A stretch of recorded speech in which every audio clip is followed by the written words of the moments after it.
Good afternoon. Welcome to the March 25th edition of Sports on Sunset. I'm Larry Storch. I'm Savory Johnson. The reason we're going to talk today, this is semi-marginally old news, but the impact has been reverberating. And in addition to that, there have been additional stories that have broken today. The Anschutz Entertainment Group, massive conglomeration based, well actually it's based in Denver, but they own a ton of stuff in Los Angeles and internationally. They went up for sale last year, asking price of at least $8 billion, and about a week ago, taken off the market. It led to a shakeup. Philip Anschutz decided to replace his right-hand man, Tim Leiweke, the CEO. With a major company like this, there's a lot of irons in the fire. And the impact is it goes across a number of different sports areas, arenas, teams, leagues. Just an amazing development that just happened in one afternoon. Now I know that you're more of an Illinois guy. With that said, I guess the first thing is, what is your initial reaction to something like this happening? I mean, the idea, the guy, Phil Anschutz, is in his 70s. The idea originally was that he was bowing out so that he could, just sit on his $8 billion. Die, leave it to his kids or relatives or whatever. Right, that's not the case anymore. It just seemed to me this is one of those things where it was just too damn big to play out right. Well, I think the main issue is the asking price was $8 billion, and the only people that can afford to buy that, singularly, are people in the Bill Gates range. There were 3 investing groups that were looking at it. Right, investing groups. Right. Eventually. One of them, to interrupt, one of them was the group that bought the LA Dodgers last year for $2. Right. So when you think that the Dodgers are worth, I wouldn't. Yeah. The Dodgers they are worth what you paid for, I guess. Yeah. In that sense, the Dodgers are considered to be worth $2 billion, which makes you wonder what the Yankees are worth. But with that said, you're talking about an ownership group that owns Staples Center, Home Depot Center, arenas across the world, LA Live, part of the LA Lakers, the Kings, the Galaxy, the Houston of MLS, the Houston Dynamo of MLS. They kept MLS afloat. They own the Coachella Music Festival. 7 hockey clubs total, 3 soccer clubs, the Tour of California, Beta Bakers, and oh, by the way, just for kicks, they're bankrolling the whole Rolling Stones tour this year. So, Well, again, getting rid of the right-hand man signifies that somebody was royally fucking up. Someone, his right-hand man, was doing something that he didn't need to be doing. Reggie Jr., everybody. Yeah. So it's not. I think my initial reaction was this: wow, someone is going to sell off some property after they buy some property. Right. And I'm pretty sure, like the reason it ended, like he said, no, it's off the market. Maybe he didn't want it all broken up. There's a story that broke today from Forbes, whether or not you choose to believe it. We'll get to that in a moment. One of the things that occurs to me is the idea of the conglomeration that owns such varied interests, including sports. And it doesn't necessarily have to be an entertainment industry. It could be, for example, how Anheuser-Busch owns, Right. I'm sure that teams you've liked have been run as part of a corporation as well. I mean, the Fox network ran the Dodgers for a little bit as well. That's 20th Century Fox. The Bears have mostly been the McCaskey family. Right. What about the others? The Pistons were owned by a family. the major owner died last year. Well, then let's cut to the chase. Do you consider the idea of corporate ownership to be overall a bad thing? Or? Oh, it's definitely a bad thing because then it's past like as far as corporate owners go, after you get the initial pass downs, then you have people micromanaging the players' lives, and they have to adhere to a certain standard of living because this is what this corporation says. Yet AEG pretty much let the Kings and Galaxy run themselves. I mean, if it was overly corporate, why would they have gone so far out of their way to get Beckham? I mean, they got money out of Beckham, I would think, but you see what I'm saying? Even with the Kings, I don't see a lot of micromanaging with either the Kings or perhaps the Galaxy. Well, I hope that AEG is the standard bearer then. Because there's a lot of other teams.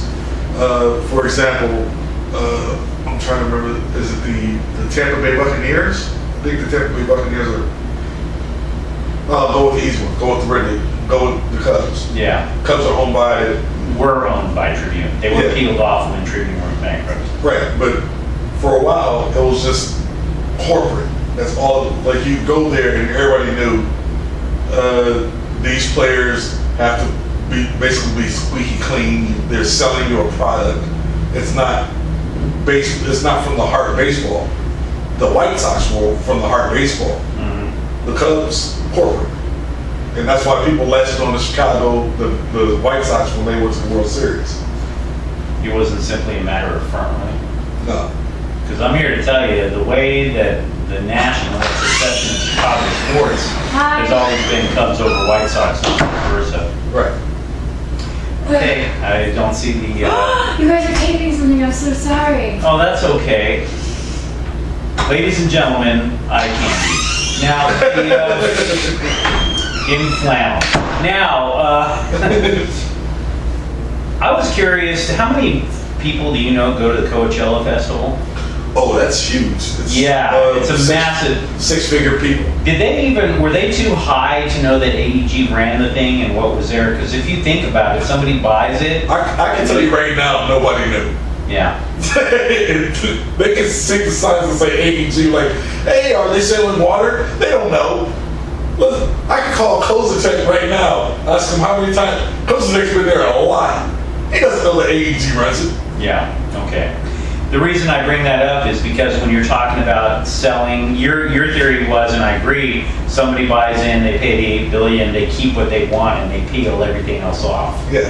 Which I totally understand, but that's not going to happen now. The new guy, the guy who replaces Tim Lightwicki, his name's Dan Beckerman. He's a former CFO and COO of the LA Kings. He steps in. He describes the Kings and Galaxy as, quote, the teams I love, so you don't imagine a lot of change going on there. Here is where everything may have fallen apart. There's two reasons. One is Farmers Field, the stadium that AEG wanted to build next to Staples Center, the current site of the LA Convention Center. The reasoning being is that the NFL needs a ton of schmoozing. They want everything on their terms. Anschutz is not a stupid man. Right. He doesn't want to sit there and just say, okay, NFL, whatever you want, I'm going to cut this check for a few billion and bring a team here. So that was part of the friction. The other part of the friction came from, allegedly, this is what Forbes is reporting today, that Lightwicki, knowing that the company was up for sale, was doing everything he could to facilitate his choice of new owner to come in, thereby saving his own skin. Possibility. That's what Forbes is claiming. I can see that happening. Yeah. So with that said, what about the impact of the NFL and how this may have impacted, for better or worse, the sale of AEG? Well, people have been trying to get an NFL team back here since 18 years. Since what, the Rams? 18 years. Rams and Raiders left almost simultaneously. Yeah. Los Angeles In Hollywood, you can say Anaheim has a major problem because I don't think they're ever going to get a football team here, ever again. Because the only place you can actually put them without tearing down a whole lot of real estate and building something else is Anaheim. And nobody's going to really want to drive to Anaheim just to see football. I'm not sure I agree with that statement. One, Farmers Field is centrally located. Two, Roger Goodell finds putting a stadium next to Dodger Stadium intriguing. Have you been to Dodger Stadium? I've driven past it. Huge parking lot, massive parking lot. The idea would be to drop a stadium in there and then stack a parking structure along those lines. That will be a huge parking structure. They're looking at the Dallas Cowboys kind of parking structure there. Could very well be. I'm not going to sit there and claim which is better, but Goodell is intrigued by it. Also, of course, the idea it would cost this city way too much money. The other thing is that there has to be a team that is specifically expressing interest in coming. Yeah. That has to be the first domino. And there's always teams that hint at it, but nobody says we want. Well, they do that because they want to get funding for a new stadium in the city they're already in. So the one final question before we change topics. Anschutz is a quiet man. Yeah. Rarely does interviews. I would say he's done great for himself because everybody knows Warren Buffett. But with that said, there's owners who succeed by not doing a damn thing, by sitting back. Then you have owners who succeed by being loud, boisterous, and setting the tone. You know, your Steinbrenners, your Cubans. Yeah. Which type of owner do you prefer? I prefer whichever one leads that can get things done. I would say the quiet owner, because this, as far as... Despite the fact that Steinbrenner had a fistful of rings and Cuban had one of his own. Well... And Reinsdorf, I don't know how silent he was. He was, you know... Well, yeah, right. But here's the major issue with the owners as far as preferring a quiet owner. I want to watch the players. It's like when Croce was the president of the 76ers. Everybody was like, hey, why is Croce on the court touching Iverson? Nobody gives a damn about Pat Croce. Get away from Iverson, let the man play. Nobody wants to hear your opinion. Nobody wants to hear the owner's opinion other than, yes, I will pay Allen Iverson $100 million. Nobody cares. Pay the people you're supposed to pay to be up front. These players are giving up their families, their lives to play for you. I don't want to see you. Be the guy making your millions, your billions, and keep entertaining us through sport. So the upshot is that I think the bottom line is the Kings, the Galaxy, and Staples Center tends to be pretty happy, but this doesn't necessarily solve the damn thing for the NFL. Yeah. Why don't you tell them what's on your mind, man? Okay. You'll have to forgive me for this. This weekend in Los Angeles was the adult porn convention, as it were. I went on Saturday to the adult con.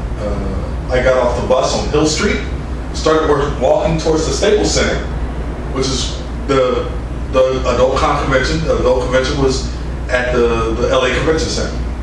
I had forgotten where the LA Convention Center was. I was looking at the Staples Center. I'm walking towards there, and as I'm walking towards it, the Kings fans were getting out and walking towards me. They're walking towards their cars, everybody's parked along the streets, and I noticed a startling trend. Kings fans are largely not black at all. There's not that many black people going to LA Kings, but that's not the point. So I'm walking towards the LA Convention Center, and I hear a guy shouting. He's standing there holding a cross. And of course, I'm lost at this point. But it wasn't until I saw the guy standing on the corner holding a cross that I figured out That's where the porno convention is supposed to be. Because he's protesting. Yeah. Along with a bunch of other people waving signs that say, real men don't need pornography, pornography is bad for children, blah, blah, blah. The guy with the cross is standing there yelling at kids. You're going to hell. You're all going to hell, as they leave a hockey game. They were there to see hockey with their families.